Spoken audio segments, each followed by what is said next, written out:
বহুদিন ডাইন আউট করা হয়নি। তার মানে এমন নয় যে বাইরের খাদ্য ভক্ষণ না করে একদম আদর্শ জীবন কাটিয়েছি। অবশ্য আজকের মুঠোফোনের যুগে আমি তো কোন ছাড়, আমাদের দেশের মহাপুরুষরাও বুঝি আদর্শ জীবন কাটাতে পারতেন না। তাই ডাইন আউটের দুঃখ বলতে দেদার সুইগি এবং জোম্যাটোর গাড়ি আসতো বাড়ির সামনে।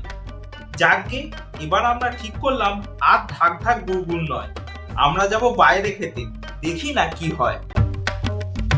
সেই মোতাবেক এই শনিবার চলে এলাম মানি স্কোয়ারে। এসে তো দেখি হুলুস থুলুস কাণ্ড। ওখানে একটা চাইল্ড ইভেন্ট হচ্ছে, তাই একতলা পুরো ভর্তি। আমরা কোনো রকমে ফাঁক বলে চলে এলাম একদম চারতলায়। এসেই ঢুকে পড়লাম হাক্কা, যেখানে থরে থরে সাজানো রয়েছে চাইনিজ খাদ্য সামগ্রী। স্যুপ দিয়ে শুরু করে সলিড স্টার্টার, তারপর আস্তে আস্তে মেন কোর্স, ডেজার্ট এবং শেষ পাতে আইসক্রিম খেয়ে তৃপ্তির ঢেকুর তুললাম।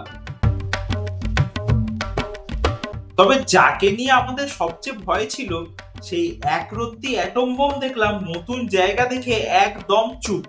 হাইব্যাক চেয়ারে বেল্ট আটকে বসিয়ে দেওয়ার পর চারিদিক চোখ ঘুরিয়ে ঘুরিয়ে দেখলো, সুস্বাদু চাইনিজ খাবারের গন্ধ শুঁকলো, আর বাড়ি থেকে নিয়ে আসা ফলাহার করলো আনন্দ করে। খাওয়া শেষে কয়েকটা ভালো পোজ দিয়ে দিলাম। ক্ষুদ্রাতি ক্ষুদ্র মানুষটি খুব আনন্দ করলো। ওর ভালো হয়ে থাকার পুরস্কার স্বরূপ একটা সপ্তাহ পাওনা হলো ওর।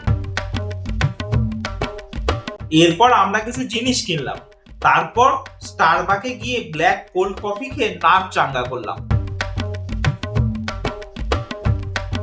ফেরার আগে উনি গেলেন ন্যাপি চেঞ্জ করতে।